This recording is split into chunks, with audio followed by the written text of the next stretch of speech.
So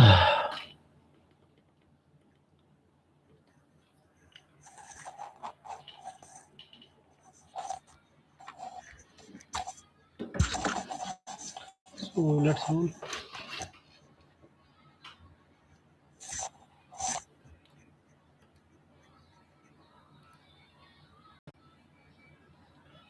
The yoga of the eternal God. Arjun said, O Supreme Lord, what is Brahman, the absolute reality? What is Adhyatma, the individual soul? And what is Karma? What is Adhibhut? And what is said to be Adhidev? Who is Adi Yagna in the body and how is he the Adi Yagna? O Krishna, how are you to be known at the time of death by those of steadfast mind? The Lord said, the supreme indestructible entity is called Brahman and one's own self is called Adhyatma. Actions pertaining to the material personality of living being and its development is called karma or fruitive activities. O best of embodied souls, the physical manifestation that is constantly changing is called Adhibhut. The universal God which provides sides over the celestial God in this creation is called Adhidev. I who dwell in the heart of living being am called Adhiyagna or the Lord of Sacrifice. Those who relinquish the body while remembering me at the time of death will come to me. This is certainly no doubt about this. Whatever one remembers upon giving up the body at the time of death, O son of Kunti, one attains that state, being always absorbed in such contemplation. Therefore, always remember me and also do your duty of fighting the war. With minds and intellect surrendered to me, you will definitely attain me, of there is no doubt. With practice, O Parth, when you constantly engage the mind in remembering me, the supreme divine personality, without deviating, you will certainly attain me. God is omnipresent, the most ancient one, the controller, the subtler, then the subtlest, the support of all, the possessor of inconceivable divine forms. He is brighter than sun and beyond all dark of ignorance of who at time of death with unmoving mind attained by the practice of yoga fixes pran, a life here between the eyebrows, and steadily remembers the divine Lord with great devotion, certainly attains him. Scholars of Vedas describe him as imperishable, the great ascetic practice, the vow of celibacy and renounce worldly pleasures to enter to him. I shall now explain to you briefly the path of that goal, restraining all the gates and fixing the mind in the heart region. Then, drawing the life breath onto the head, one should establish steadfast yogic concentration. One who departs from body while remembering me, the Supreme Personality, and chanting the syllable Om will attain the supreme goal. O Parth, of for those yogi who always think of me with exclusive devotion, I am easily attainable because of their constant absorption in me. Having attained me, the great souls see that they are no more subject to rebirth in this world, which is transient and full of misery, because they have attained the highest perfection in all worlds of this material creation up to the highest abode of Brahma. You will be subject to rebirth, O Arjun. But on attaining my abode, O son of Kunti, there is no further rebirth. On the day of Brahma, a kalp lasts thousands cycles of 4 ages or Mahayoga, and this is not also extended for the same span of time. The wise who know this understand the reality about day and night. At the advent of Brahma's day, all living beings emanate from unmanifest source, and at the fall of this night, all embodied beings again merge into the unmanifest source. Multitudes of beings repeatedly take birth with the advent of Brahma's day and are reabsorbed on the arrival of cosmic night to manifest again automatically on the advent of the next cosmic day. Transcendental to this manifestation and manifest, there is yet another unmanifest eternal dimension. The realm does not cease when even when all others do so. That unmanifest dimension is supreme goal, and upon reaching it, one never returns to this mortal world.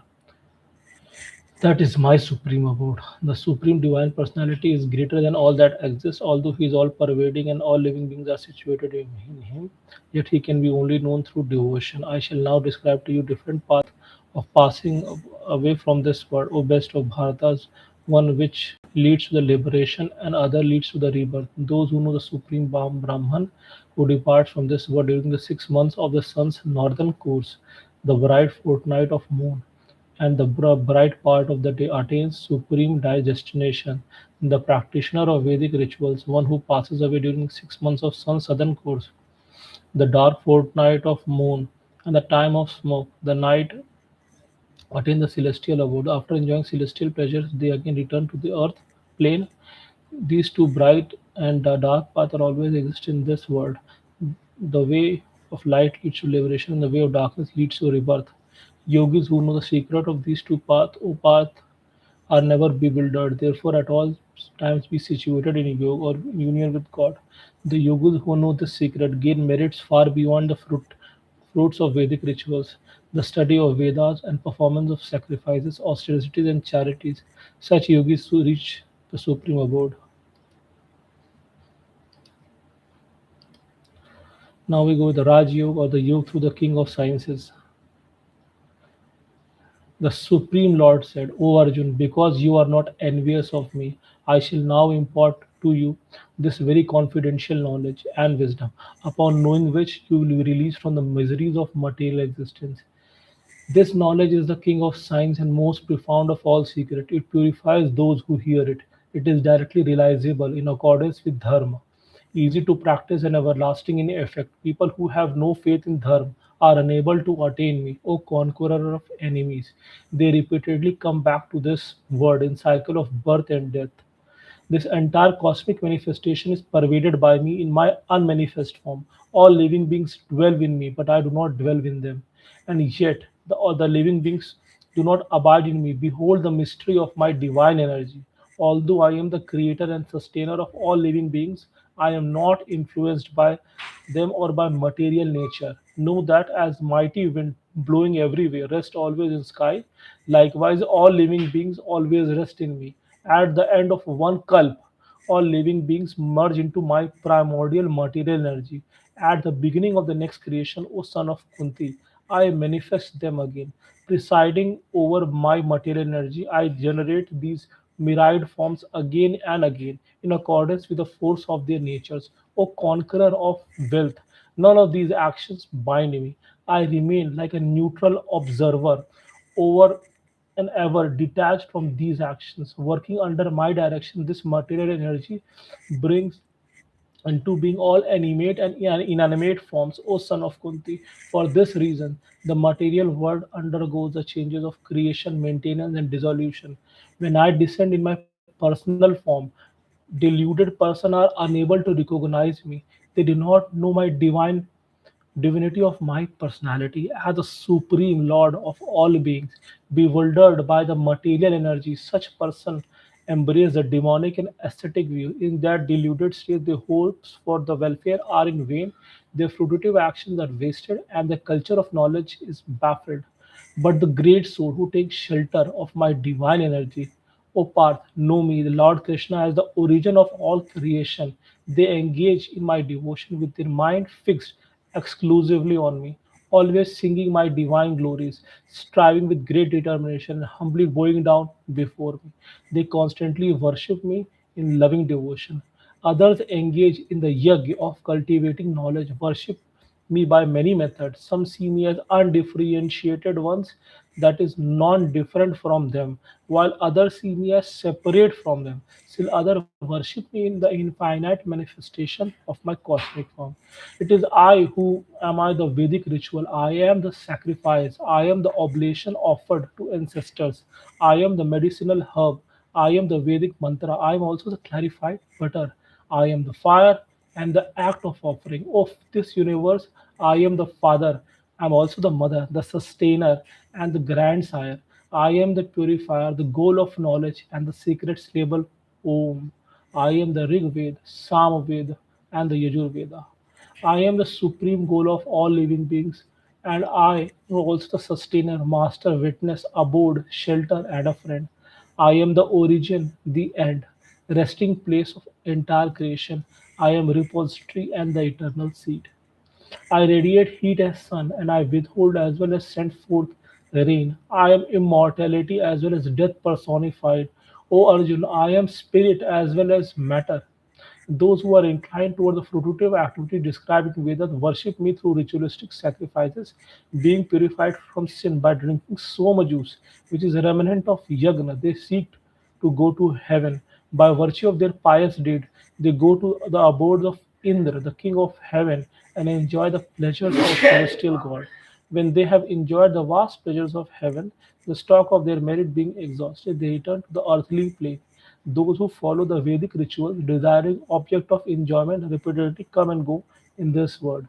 There are those who always think of me and engage in exclusive devotion to me. To them, whose mind is always absorbed in me, I provide what they lack and preserve what they already possess.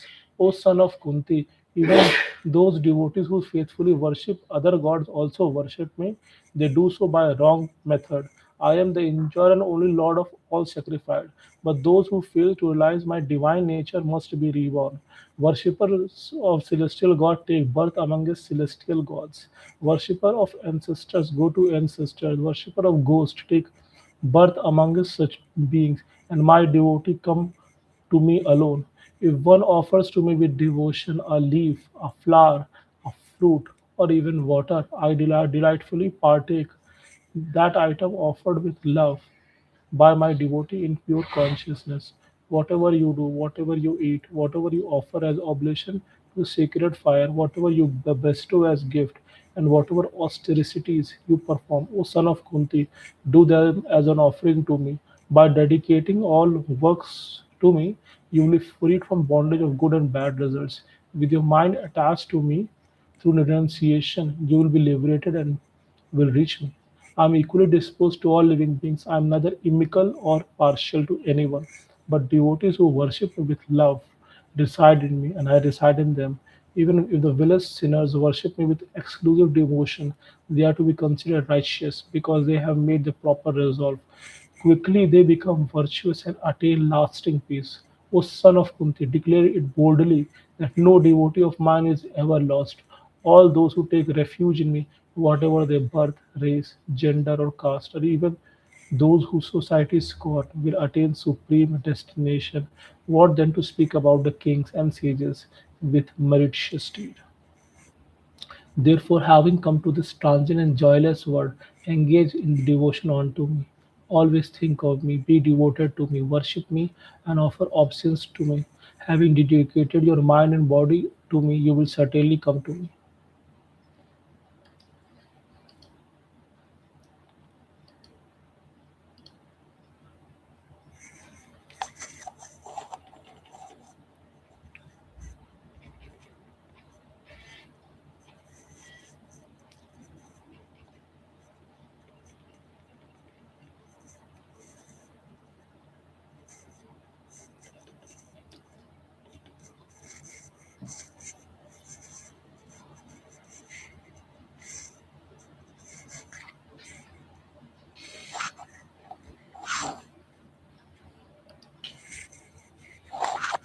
You, through appreciating the infinite opulences of God, Lord said, listen again to my divine teaching, O mighty humble one, desiring your welfare because you are my beloved, I shall reveal them to you. Neither celestial God nor the great sages know of my origin. I am the source from which the God and great seers come. Those who know me as unborn, the beginningless, and as supreme Lord of universe, they among mortals are free from illusion and released from all evils. From me alone, the varieties of quality in humans such as intellect, knowledge, clarity of thought, forgiveness, truthfulness, control over senses and mind, joy and sorrow, birth and death, fear and courage, non-violence, equanimity, contentment, austerity, charity, fame and infamy comes through the seven great sages and four great saints before them, and 14 manus are all born from my mind. From them all people in this world have descended. Those who know me in truth, my glories and divine power have become united with me through unwavering bhakti yoga. Of this there is no doubt. I am the origin of all creation. Everything proceeds from me. The wise who know this perfectly worship me with great faith and devotion, with their mind fixed on me and their lives surrendered to me. My devotees remain content in me. It can drive great satisfaction and bliss in enlightening one another about me and in conversing about my glories. To those whose minds are always united with me in loving devotion, I give them the divine knowledge by which they can attain me. Out of compassion for them, I dwell within their heart, restore the darkness born out of ignorance with luminous lamp of knowledge. Arjun said, "You are supreme divine personality of the Lord, the supreme abode, the supreme purifier, the eternal God and the primal being, the unborn and the greatest." The great sages like Narad, Asit, Deval, and Vyas proclaimed this, and now you are declaring it to me yourself. O Krishna, I totally accept everything you have told to me as truth. O Lord, neither God nor the demons can understand your true personality. Indeed, you alone know yourself by your inconceivable energy, O Supreme Personality, the Creator and Lord of all beings, the God of gods and the Lord of the universe. Please describe me your divine opulences by which you pervade all the worlds and reside in them. O Supreme Master of you, how I know and think of you, and while meditating, in what forms can I think of you, O Supreme Divine Personality? Tell me again in detail your divine glories and manifestation. O Janardhan, I can never be tired of hearing your nectar. The Lord spoke, I shall now briefly describe your my divine glories to you, O best of Gurus, for there is no end to their detail. I am seated in the heart of all living beings. I am in the beginning, middle, and end of all beings. Amongst the 12 sons of Aditi, I am Vishnu. Amongst luminous object, I am Sun. Know me with the Marichi among the Maruts, and Moon among the stars in the night sky. I am Samved among Vedas, and Indra among celestial God. Among senses, I am the mind. And among living beings, I am the consciousness. Among Rudras, know me to be the Shankar. Among semi celestial beings and demons, I am Kubir. I am Agni. Amongst Vasus and Miru among mountains. O Arjun, among priests, I am Brihaspati. Among warrior chief, I am Kartikeya. Among reservoir of water, know me to the ocean. I am Brigu amongst Crisius and the transcendental. Om amongst sounds, and among chant know me with the repetition of holy name. Amongst the immobile things I am Himalayas. Among trees I am people tree, the sacred fig tree. Of celestial sages I am Narad. Among Gandharvas I am Chitrat. Among Siddhas am Sage Kapil. Among his horse know me to be Uchrasheva, begotten from churning of the ocean of nectar.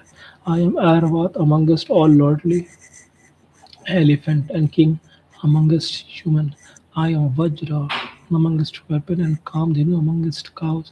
I am Kamdev, the god of love, and amongst all causes of procreations. And among the serpent I am Vasuki, among the snake I am Anant, among aquatics I am Varun, among the departed ancestors I am Aryama, among the dispenser of law I am Yamaraj, the lord of death. I am Prahlad among the demons, amongst all that I control. I am time. Whom to the lion amongst animals and Garud amongst birds. Amongst purifier, I am the wind, and amongst wielder of weapon, I am Lord Ram. A water creature, I am crocodile of flowing water rivers, I am Ganges. O Arjun, know me to be the beginning, the middle, and the end of all creation. Amongst science, I am the science of spirituality, and in debates, I am the logical conclusion. I am the beginning A amongst all letter and the dual word in the geometrical compound. I am the endless time and amongst creator I am Brahma. I am all devouring death and I am origin of all those things that are yet to be. Among the feminine quality I am fame, prosperity, fine speech, memory, intelligence, courage and forgiveness.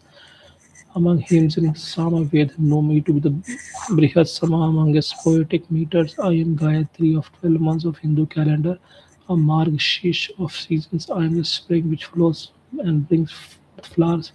I am gambling of cheat and splendor of splendid. I am victory of victorious and the resolve of the resolute and the virtue of virtuous. Among descendant of Vishnu, I am Krishna. Among the Pandavas, I am Arjuna. Know the Ved Vyas among sages and Shukracharya among great thinkers. I am just judgment among us, the means of preventing lawlessness and proper conduct among those who seek victory among secrets. I am silence and I am wise in their wisdom. I am generating seed of all living beings, O Arjun. No creature moving. or non-moving can exist without me. There is no end to my divine manifestation or conqueror of enemy. What I have here declared here is mere sample of my infinite glories. Whatever you see beautiful, glorious, or powerful, know it to be the spring of from but a spark of my splendor. What need is there for all detailed knowledge, or simply know that one by one fraction of my being I pervade this and support this entire creation.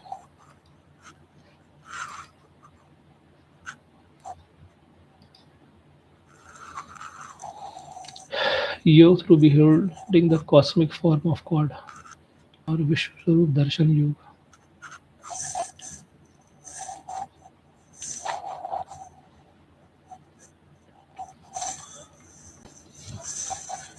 Arjun said, having heard the supreme confidential spiritual knowledge which you have revealed out of compassion for me, my illusion is dispelled. I have heard from you in detail about appearance and disappearance of all living beings, O lotus-eyed one, and also over your eternal magnificence. O Supreme Lord, you are precisely what you declare yourself to be. Now I desire to see your divine cosmic form, O great of person, O Lord of all mystic powers. If you think I am strong enough to behold it, and then kindly reveal the imperishable cosmic form to me. The Supreme Lord says, behold, O path, my hundreds and thousands of wonderful forms in various shapes, sizes, and colors. Behold in me, O sign of Bharat, the 12 sons of Aditi, the 8 Vasus, 11 Rudras, twin Ashwini Kumars, as well as 49 Maruts, and more marvels never revealed before. Behold now, Arjun, the entire universe, with everything moving and non-moving assembled together in my form. Whatever else you wish to see, observe it all within the universal form. But you cannot see the cosmic form with physical eyes of yours. Therefore, I give one vision. Behold your majestic, behold my majestic opulence. Sanjay said, O king, the supreme lord of yoga, Shri Krishna displayed his divine form and opulent form to Krishna Arjun. In that cosmic Arjun saw unlimited faces and eyes, decorated with many celestial ornaments and wielding many kinds of divine weapons. He wore many garlands on his body and was anointed with sweet-smelling heavenly fragrances. He revealed himself in the wonderful and infinite Lord whose face is everywhere. If a thousand suns were to blaze for together in the sky, they would still not match the splendor of that great form. There, Arjun could see the totality of the entire universe established in one place in that body of the God of Gods. Then Arjun, full of wonder, with hair standing on the end, bowed his head before the Lord and addressed him with folded hand and said, O Shri Krishna, I behold within your body all God and host of different beings. I see Brahma seated in the lotus flower. I see Shiva and all sages in the celestial serpents. I see your infinite form in every direction, with countless arms, stomach, faces, and eyes, O Lord of the universe, whose form is I have not wished. See you in the beginning, the middle, or the end. I see your form abundant with crown, armed with a club, and is shining everywhere as the abode of splendor. It is hard to look upon you in the blazing fire of your influence, which is radiating like sun in all directions. I recognize you as supreme, imperishable, being the ultimate truth to be known by scriptures. You are the support of all creation. You are the eternal protector of Sanatan Dharma, the eternal region, and you are the everlasting, supreme, divine personality. You are without beginning, middle, and the end. Your power has no limits. Your arms are infinite. The sun and the moon are like your eyes, and your fire is like your mouth.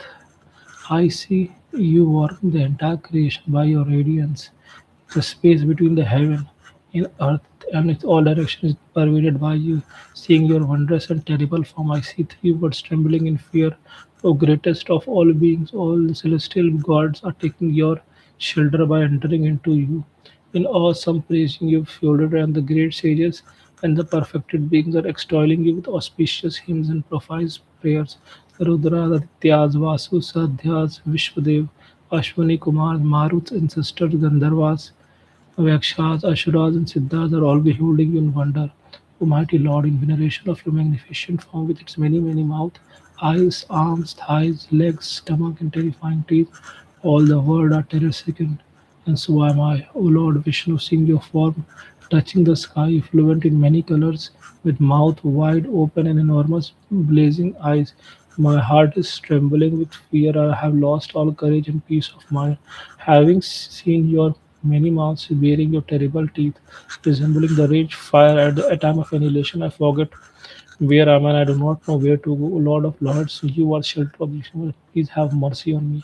I see all the sons of Dhritarashtra along with their allied kings, including Bhishma, Dronacharya, Karna, and also generals from our side rushing headlong on your fearsome mouth. I see some of their heads smashed between your terrible teeth as many waves of rivers flowing rapidly in the ocean. So as this great fire is entering into your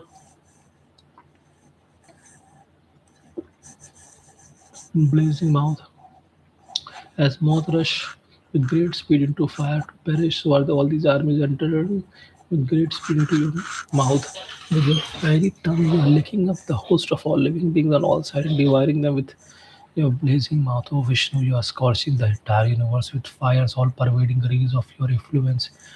Tell me who you are, so far, so from, O God of God. I bow before you, please bestow your mercy on me. You who stood before all creation, I wish to know who you are. I do not comprehend your nature and workings. The Supreme Lord said, I am mighty time, the source of destruction that comes forth to annihilate the world. Even without your participation, the warriors arrayed in the opposing army shall cease to exist. If arise and attain honor, conquer your foes, and enjoy the prosperous rulership. The warriors stand here already get slain being. You will be only an instrument of my work. O our extreme archer, Dronacharya, Bhishma, Jayadratha, Karna, and other brave warriors have already been killed by my. Therefore, slay them without being disturbed. Just fight, and you will be victorious over enemies in the battle. Sanjay said, hearing this word, Arjun trembled with dread and with palm joined. He bestowed before Sri Krishna and spoke in faltering voice, overwhelmed with fear. Arjun said, O master of senses, it is but apt that the universe rejoices in giving you praise and enamored by you. Demons flee from you in all directions, and hosts perfected saints bow to you. O great one, one who is even greater than Brahma, the original creator. Why should they not bow to you, O limitless one, O Lord of Devatas, O refuge of this universe? You are the imperishable reality beyond both manifest and non-manifest. You are primeval God and the original divine personality. You are the sole resting place of this universe. You are both the knower and the object of the knowledge. You are supreme abode, O possessor of infinite forms. You alone pervade the entire universe.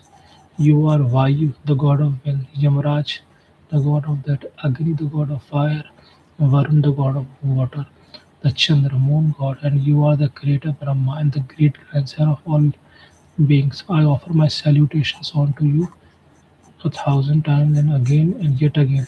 O Lord of the infinite power, my salutation to you from the front and from the rear, indeed from all sides.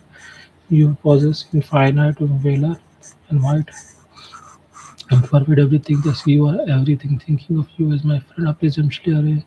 I address you, O Krishna, O Yadav, O my dear friend. I was ignorant of your majesty, showing negligence under and undue affection. Unjustly, I treated you with disrespect while playing, resting, sitting, eating, and when alone, or even if for others. For all that, I crave forgiveness. You are Father of this entire universe, of all moving and non-moving beings. You are the deserving of worship and supreme spiritual master. When there is none equal to you in all three worlds, then who can be possibly greater than you, possessor of incomparable power? Therefore, O adorable Lord, bowing deeply and prostrating before you, I implore you and your grace as a father tolerates his son, as a friend forgives his friend, as a lover pardons his beloved. Please forgive me for all my offenses. Having seen your universal form that I had never seen before, I feel great joy, and yet my mind trembles with fear. Please have my mercy on me, and again show me your pleasing form, O God of God, O abode of the universe. 1001. Though you are the embodiment of our Krishna, I wish to see you, your four-armed form carrying the mace, disc, and wearing the crown. The Lord said, Arjun, being pleased by you with my Yug power. I gave you a vision of my resplendent, unlimited, and primeval cosmic form, no one before you have ever seen it.